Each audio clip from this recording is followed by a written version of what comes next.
Hanging out another Wednesday night. It is just myself and Marigold this evening. Mindy is off on vacation, which is well deserved for all the lovely graphics she makes for us and the amazing conversations we have when she is here. So we're going to be hanging out together, and we're going to keep it super casual, chatty tonight because Marigold and I both love some library used book sale shopping. You volunteer for the events, right? We talked a little bit about that. I just shop them. I'm just a consumer.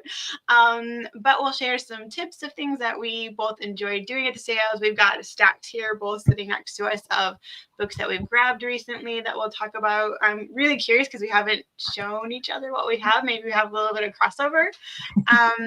And yeah, let's just have some fun together chatting about books. If you are joining us, go ahead and let us know in the comment section where you're joining us from. Let us know if you have any of the books that we grabbed from our used sales. If you shop library sales, we love to know. We're nosy like that when it comes to book people. I think we all have like kind of a little bit of nosiness in common. And we're like, what are you reading? What are you buying? All of that. Our Jane Austen fact of the week that we've been sharing every week for this week is that the Tilneys and Catherine were headed to Bath in Northanger Abbey, which I think everyone knows by this point if they've been watching that I love some Northanger Abbey. I was just watching it again this week. I should watch that one so many times. It's like my relaxation watch. I like that one too. It's so good. Although I hate all the villains so much. Like I have very strong reactions to them, but it's such a at least in the movie version, it's such a quick wrap up to the end. That I feel like it's like all this drama going on, and then it's like, oh, the end. And I wish it was like I need a couple bonus epilogues to the ending. It's still good. Still rewatch. So well, you have I should let you introduce yourself first, and if you want to tell us what you're reading, since we always do. I feel like my pattern is off without Mindy here tonight. I know, it's a little array. Well, I'm Marigold Webb, and this week I actually started our book of the month. Oh, nice. I'm almost about 40% in, and it's wonderful. I can't wait to talk about it, and I can't wait to see the movie coming up or the series coming up. It's so exciting. And I haven't started yet, but I am starting soon. The Trial by Franz Kafka, because that's my reading list for the book club for the library. So I realized it this morning, and I'm like, oh, I have only like 2 weeks. That started. That sounds like heavy reading too. I know, it looked less intimidating. It's actually one I got from the library too. So I was like, oh, fabulous. It's not that bad. But then I'm like, wait, I've heard he's very intense. So yeah, we'll see. Oh man. And you sent me that really fun article this morning. Was it this morning? Last night? This morning, I think, with the all the old classics, like the year that they came out and stuff. It was really fun. Thank you for sending that to me. To see like what year there was like Charlie and the Chocolate Factory and Kill a Mockingbird, which my son just read this year in school. And for one to kind of think of them as like at one point they were like brand new releases, which feels really weird to think about. Because it kind of feels like they've just always been there. And it's really fascinating to see how many of them were turned into movies also. I was noticing that when I was reading through the list. Love a good movie adaptation. I do too. I love reading it and then seeing it and then being either happy or sad that they did not follow the book. I found as I've gotten older, because we were talking about it making us feel old watching it, I've become more relaxed in my analysis of movie adaptations, and I just try to take it as like somebody enjoyed the book or they saw something in it and they wanted to tell like their version of the story and kind of visualize that. Like I know the Emma, the last one that we got, and obviously the nosebleed scene and all of that, and when I saw it in the movie theater, I was like, what in the world is going on? But then after I read like the interviews with the director and her idea behind it and her concept, and I was like, that was just her interpretation of a story that was there. And I feel like I'm more forgiving of, obviously they really loved the story and they cared about it enough to spend years of their life bringing it to the screen. So absolutely, it was what they saw in their vision, and it doesn't mean you have to love it all the time, but like I guess they kind of like get the perspective that some people bring to something, and it's just their art. Absolutely. I think I told you I saw that in the theaters.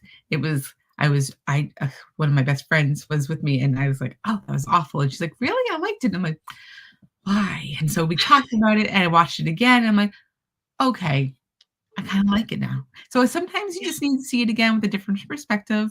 And so after we talked, I'm like, "Oh, I can see that," but I still don't like the persuasion. Sorry. It's okay. You do not have to like it. I was just reading an article about it the other day too, and people or whatever, like a TikTok somebody made about it. Oh, I know, because they were saying they couldn't even make it a quarter of the way through. They had to turn it off. They thought it was so horrible. And a lot of people in the comments were saying if they watched it not thinking of it as persuasion, they really enjoyed the movie. But they thought that the liberties taken were too extreme for people's liking, which I completely get. Like just like sometimes movies get very meta or very metaphorical, make it feel Um, like I'm not really seeing it. And I did the exact same thing. I was watching Emma with a friend, and she knew nothing about Emma at all. And she leaned over and she was like, "Is she dying?" And then no sleep scene happened. And I was like, no. And then I hate it. I was like, oh my gosh, I'll never ever watch that again. Then I watched it a second time and I was like, okay, I can get down with this. Like, it's so pretty as well. Like, yeah, just the cinematography is gorgeous in that movie. So it and the redeemed itself. costumes. Oh, Yeah, yeah, it is yeah. beautiful. And now I watched it numerous times. So I'm hooked. All right, so shall we get into our stack of books from library use sales? You go first because you have found I don't know the if you want to find share what of you're reading. what? Oh, my reading. I never have as good of stuff that I don't feel like to share as you do. I am reading. I never remember the title of the books that I'm reading. It's still the same Formula One Oh, romance that I'm getting through, and I think I'm going to finish it tonight. And okay. I have started Miss Austen as well for the book club, so I'm finishing that. Oh, good, Um, because we have to talk about yes, it. So. yes, I know that's going to be a really exciting conversation, and then I'm so excited that the show will be coming right after that for us to catch up on. So Definitely. awesome. Um, you have your library find that was like a true gem. So let's go ahead and start with that. Okay, so I shared with the ladies last time because I was so excited to find this copy of Northanger Abbey and Persuasion that was in our older books. Our library has a section of what's that, like the ancient or old books, and I Classics. was like, I go there first because I love it. But this one's a 1930s copy, and it has the plates because I just was trying to find what I should have tagged, and I just didn't want to put any Oh yeah, bookmarks in them because they're too beautiful. absolutely. Oh wow, look at those illustrations. Yes, Gorgeous. they're just so beautiful, and it's one of those like it feels like that leather, and it feels so nice. So that was my find. Not bad for $2. No, that probably is the best $2 you've ever spent. I just like calmly put it in my bag and like, all right, don't be excited about it. Because just have to keep going. Because when our book sellers, the first night is like a rush. So you just like throw in all the things you want to see first because we have dealers that come in and kind of block off sides so people don't get to the good books. And Oh, I just sneak right in there and like, oh, that's Jane Austen, I'm taking it. yes, you deserved to find that book. I'm Yes, I always struck by like how petite the classics feel when they're, especially when they're like older editions. Yeah, it looks so building. tiny. Oh, it's so pretty. It's adorable. It's like the highlight of my books. I love older books, and so I have a nice collection of old vintage poetry books. I found one this weekend actually because we thought we were talking poetry at first. It's 153 years old. Oh wow. It's very exciting. So I love the vintage books, and they look pretty. I tried to read some, but when that one I don't, I kind of just Yes. keep in my bookcase. Yes. They look pretty. You don't want to touch them too much. They look so pretty. I have a Victorian etiquette book from the Yes. 18 late it's either late 1860s or early 1870s, and it's the same. Like I want to look in it, but then I'm like so careful, and it's got that gorgeous like uh gilding on it. Is that the right word? Yes. Yes. Yeah, and all it's so they're so just, even though they didn't have cover art like we have cover art today, they're just so pretty in the way that they designed them. It has like kind of embossed cover to it with Yeah. the flowers and stuff. It's so feminine looking. I have a different one. I bought at a thrift store, like a garage sale, but those, Yeah, similar. yeah, Yeah, it's yeah. really pretty. I'm doing an exhibit for having to do with Harriet Beecher Stowe, so that's why I have it on my desk. But Oh wow. these beautiful covers, they're just ones you just don't see anymore. Right.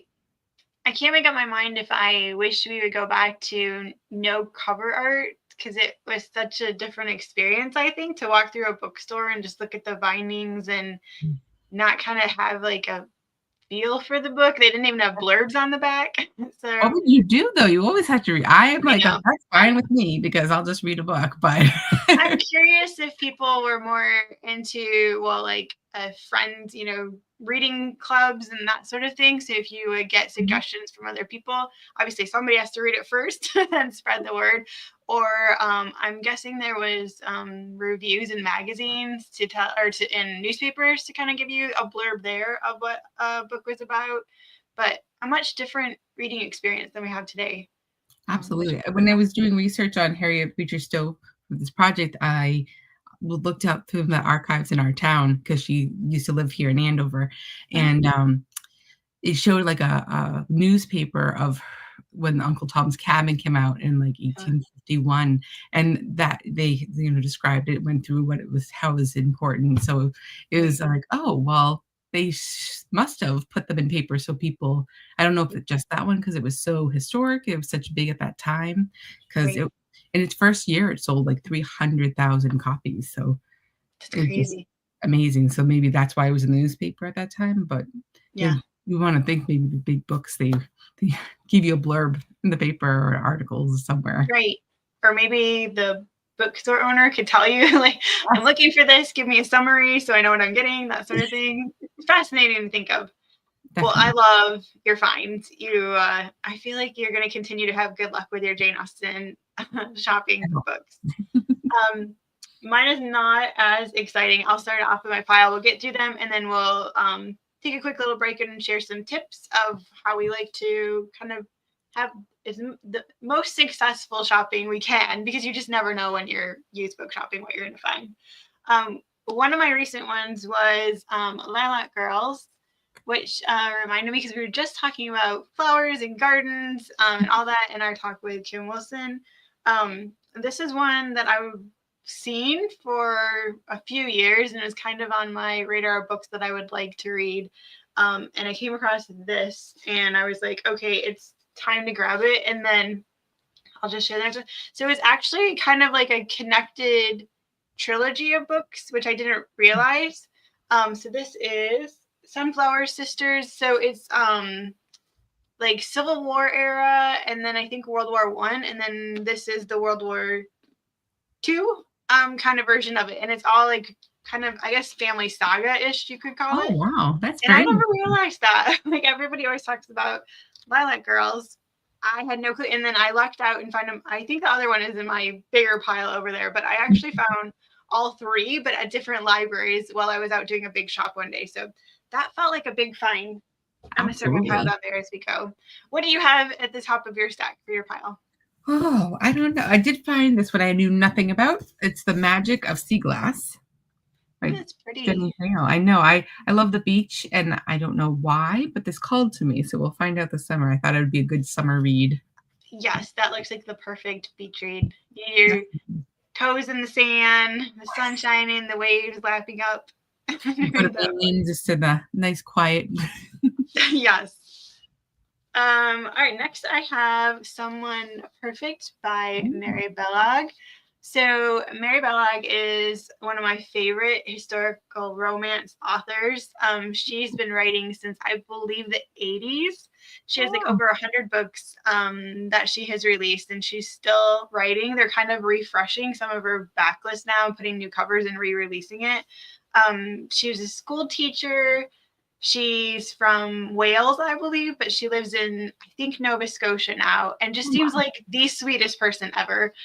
So when somebody introduced me to her books and I read them, and she does something with her characters that's so good. And she writes a lot of like kind of the series where people are all connected, and I really enjoy that because a lot of times you kind of get standalones with historical romance. And I think she was kind of one of the first, at least that I came across, that started doing more of the like connecting people, families, that sort of style. But I've been on a mission to try to collect all of her books, and there's over 100. So I have one whole bookcase kind of dedicated to her books. And I'm doing a pretty good job, but I don't know if I'm going to get all of them. She has some fantastic little Christmas anthologies that she was in the like 90s. And I've only been able to find those at like A Books or Thrift Books or those sorts of places. And some of them are really pricey now. So I haven't grabbed those. I'll just have to keep my fingers crossed that I look across them one day. But that's been really fun to like kind of have a purpose of why I'm collecting certain books and authors that I'm looking for. I'll throw it over to you, and then let's talk about some tips that we have. Well, I was going to say, if you give me the name of the ones you haven't looked, I'll look at my book, because we do have lots of different age books. So hopefully, so another book, or yeah, go ahead. Sure. This one is interesting. The Secret Life of Bees. I've heard about it so many times, and so many people. I picked it up, and this lady next to me was like, "That's a good book." I was like, "Oh, you sold me." I don't need to know anything about it, but I will. It's a New York Times bestseller, and it looks really interesting, so I bought it. I have heard of that one a bunch too, but I could not tell you what it's about either. No, but a whole bunch. When I went to go purchase it, everyone at the table was like, "Oh, that's such a good book. You haven't read it?" I'm like, "No." They're like, "Oh, you're gonna love it." I was like, "Okay." Okay. It's so easy to be persuaded to grab a book, especially when you're at a book sale. All right, let's chat about how we kind of have set ourselves up for success when we're book shopping, because it is very hit or miss. You don't know what you're going to find. You and I chatted a little bit about our strategy when we have like an author that you're looking for. So what was it that you were saying that you and your mom kind of do to share what you're looking for and help each other out? Yes, she likes these, some of the mystery. It's now I'm gonna forget her name. Donna Leon, which does this mystery series in Venice. That's set in Venice. And then Laura Morelli, I think it is, and she has another, like, it's Italian themed books. So those are the ones that she's looking for, and I have to like remember which one she's read, so I could not buy the same ones, because I have come home with something like, "Look, I found another one." She said, "I read that one and I have that one, but thank you." So trying to keep a track of them so I don't keep buying the same ones. Yeah. And I was saying, so my husband loves to read Michael Connelly books, and so they're pretty easy to find. So it's, the more popular authors, there's a ton of the books out there. So we started a family note sharing system, and so he had all the ones that he was looking for on there. And I think probably 40 of them we've been able to cross off the list this past year. So it kind of makes it fun for everybody too, like who's going to find the most and what shopping trips. And we do occasionally still come. Last time my mom and I went out on a shopping spree, and we had 2 of the same book. So I don't know if we each bought it at the same place or we didn't cross it off fast enough and we rebought it. But it makes it fun if you sort of stay a little bit organized and you have other people helping you look for the books as well. Also, I like to do that with authors because, like Jane Austen books, like I always tell my mom, if it's in good condition and you think it looks like a good purchase, just go ahead and get it. The Personal Librarian, that's also a used book because I think it's a great one to give away to friends. So whenever I see that at a sale, I grab it, or I let friends know that are shopping, like, just go ahead and get it. You probably have your same like authors that you would be okay to have any of their books. I have multiple copies of Jane Austen's, but I did have a project last year. Every time I was at the library and I saw a copy, I just bought them. The tiny little libraries that everybody has out, some of them took them away from winter, so I didn't put them in. But starting this spring, I collected like I have a basket full of them that I'm just going to drop in with like a little note that says like "Happy Birthday, Jane Austen," so that people will be like, "Oh, I didn't know it was her birthday," and want to read it. I love that. Yeah, I actually we have one in our little neighborhood here. We have like a pond out back that's like a Oh, shared wow. area. And my neighbor was like, if I buy one, will you help like manage it? So I'm the steward of our fancy little free library that we have. And it's Oh, so much fun. Every time I get a notification that somebody checked in, and they'll like share that they were at this location on this date, and it gives me a little ding on the app, and I'm like, oh. somebody grab books from there. It's so much fun. I didn't know that people can like communicate with them because we have one on our street, but I want to put one on the end of my street on this side because I wanted to Yeah. have one too. But I'm like, how close can they be? So I wanted to look into see putting one near the end of my street. Yeah, if you buy, they sell a little plaque, and then you can register it, and then it adds it to the app so people can check in Oh, that's on the app neat. when they go to it. Yeah, so much fun. Yes, that's a great suggestion too, because sometimes you go to these sales, and I love the ones where it's like fill a bag for $10, and you can get a lot of books in a bag. So sometimes if I know they're really good books, or they're like a bestseller or something that other people might want, I will buy them knowing that I can put them in the little free library for other people to come across them later. So shopping for other people, super fun. We can be book influencers from the used books. Yes. I think my thing is I was hoping that every time I read some, I always drop them back to the library. So I'm like, let's just make my own library and just keep putting them in there. There you go. This is your sign that you need to grab your other one. I Closest just I'll thought be. this is where book 3 was from that set that I Oh, just showed you. So this is yeah. Lost Roses. This must be, this is the World War One book in that series. The next one I have in the stack is, this cover just sold me. Absolutely. Yeah, so it is obviously Hollywood, Marlene Dietrich, and I'm really excited because I love old movies. I haven't watched anything with her that I can remember, but I think that's going to be a fun read. I wish you were closer and I could bring them over to you so we I can share them know. together. Or I could watch all the old movies. I love old movies. I'm a huge Cary Grant fan. Bringing Up Baby is probably my favorite Cary Grant movie of all time. I can't even name my first one was Arsenic Old Lace. It was in middle school. We read the book and then saw the movie, and I was hooked. I was like, what is this new world? Love that. Well, my next one is the Book of Lost Names. I keep seeing it everywhere. And so when I saw it at the library, I was really excited because it looked brand new. It still has the Barnes & Noble sticker on it. It doesn't even look like it's been really read that much. So I was very excited. It's beautiful. That is a really good find. I can't remember if I had that one or if I've seen it. Sometimes I start to forget what I have. That makes me think of what is new is that book. Looks the book of the month. I don't know if you come across these, but I see them in sales quite a bit because this is like that subscription service that you can get and sign up, and you can pick what book you want, and they're always really nice hardcovers.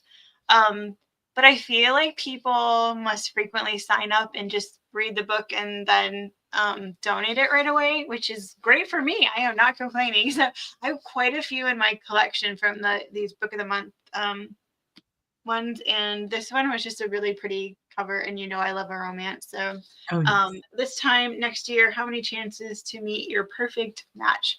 And I've seen a lot of people talk about Sophie Cousins, that her books are really good. I haven't read any yet, so I thought might as well go ahead and grab it because it seems like a really good read over like New Year's. Kind of that like spirit of the year changing sort of thing. I definitely get seasonal ones. I have like a Christmas one that I'm like, can't wait to read. It's like about St. Nicholas, like the history.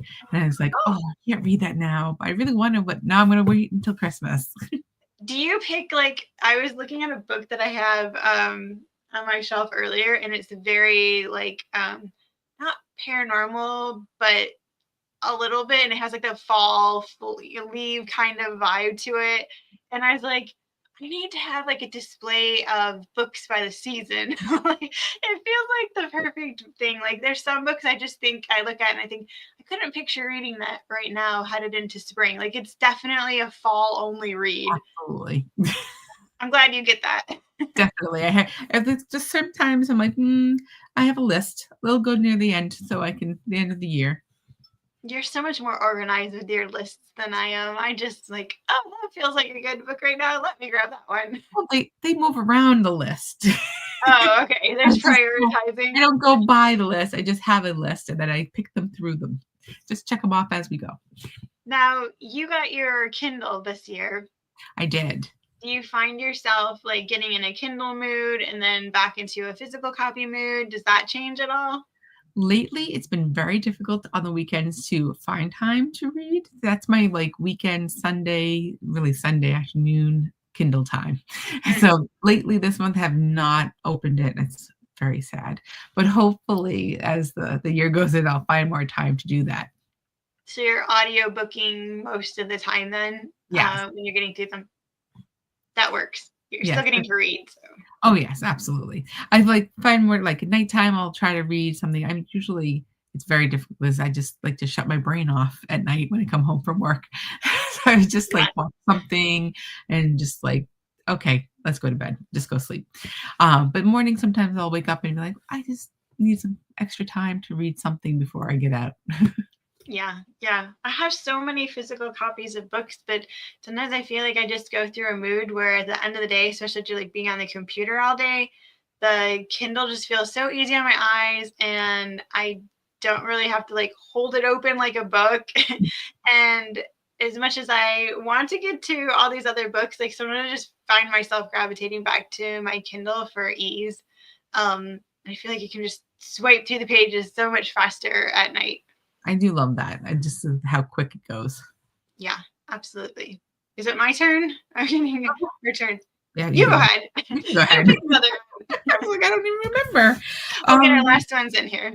Before the coffee gets cold. I keep seeing this everywhere. Yeah. But I even when I went to Barnes and Noble, I sometimes go to Barnes and Nobles and just take pictures of books that I want. I do the same thing. So I'm like, I saw it. And I'm like, wait, I have that one. Oh, I need to go read that one. Yeah. So it's hopefully soon because it's small. It doesn't look like it's too intimidating. We should do that soon. Right after Miss Austen. Absolutely. Funny thing about that book, I was at Starbucks and the girl was like, I got to the counter and she was like, do you like to read? And I was like, what makes you think that? I realized I had a Poe sweatshirt on and my bag with me was my Barnes and Noble member bag of books tote bag that you get. And I was like, that's why she's asking me. But then she was like, oh, we have a book club that with all the baristas. And that was the book that they were reading. And then she was like telling me that she was also reading Remarkable Creatures, which I haven't read, but I was like, oh, that's the cover with the octopus, right? And she was like, yeah. So I guess the tip is also wear bookish clothing because people will talk to you about books. That happens quite a lot. I have a lot of statement shirts about reading and how important it is. And I usually get a lot of people like, you can tell when they're reading your shirt. Yes. I have a read banned books one, and that gets a lot of comments sometimes. People are like, even in the grocery store, they'll kind of walk by and be like, oh, I like your shirt. All right. Last one for the night. Where shall we end? Again, this is just as I said before, I like to buy duplicates if I see, especially when they're books that are like, I'm getting them for a quarter a piece. If I loved it, I find it's really nice to have a copy or two on hand to like be able to gift somebody else. And like, I mean, I'm sure you probably find the same thing. It's perfect condition. Like the spine's not cracked. It doesn't even look like it's been read. No one is going to know if you give this to them that if you paid $18 or you paid 25 cents for it. And again, I could throw it in the little free library. Like there's so many great ways to repurpose books rather than spending a small fortune on them at the bookstore, which is also great. Not going to say that I don't love the bookstore, but you can find so many great books at the library sales. The Second Mrs. Astor is one of my absolute favorite books. I really, really love this one. Highly, highly recommend it. And this might be the third copy I have. And I still owe you a stack of books because I have to send you that Mrs. Poe book. So maybe this will go in the stack and send it to you. And we're gonna have to start like a trading book section. Right. I have a lot of classics that I've read that I was gonna go donate to the library again. I find them, I read them, and then sometimes I just bring them back to the library. So if that works as well.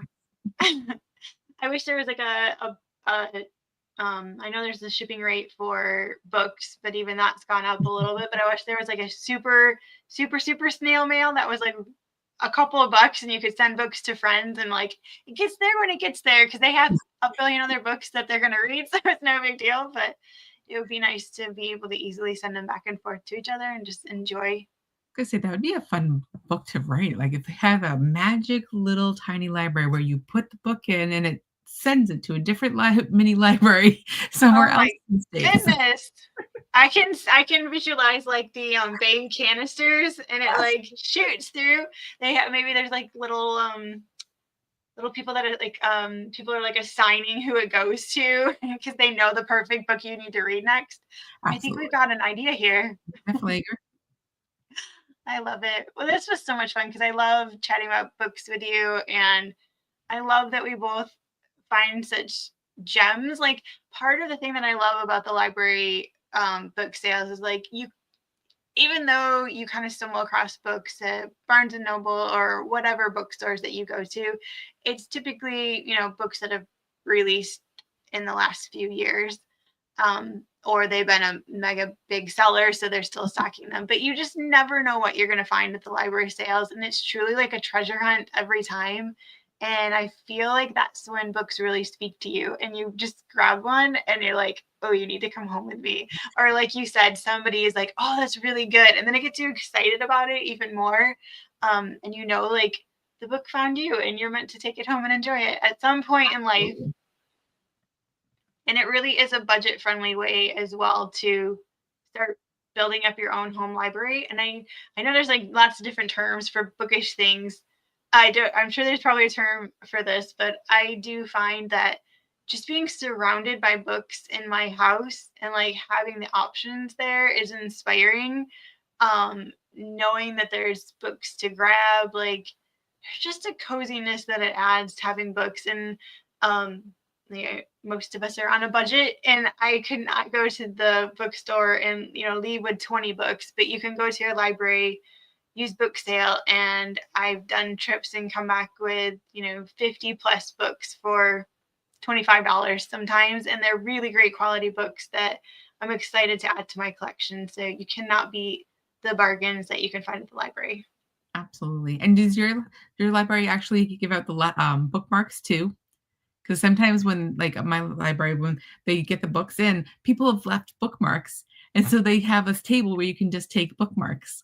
Oh wow, no. I was gonna say, I brought a couple. This one's like a leather one, and it was really neat because it says historical royal palaces, the 6 wives of Henry VIII, and it lists them in the years. Oh my goodness, how cool is that? Yeah, I have a collection of leather ones. Like when I went to England, I have like the Stonehenge and another one, but I love the leather postcard. And then the other one is an older one from the Andover bookstore, which is the oldest bookstore in the country. We have it's our library, it's our bookstore in town.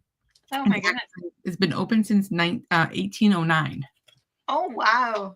How cool Yes, is it's very that? exciting. So one of the bookmarks was the cinema, like, that's an old one. Oh, I'm taking that one too. I haven't come across one that does that before. Yes, Tell them they need to step it up. It's actually really funny because some of them will be like photos or things that people have left, like postcards. So if like you recognize it or you know who it is, you could take it to them.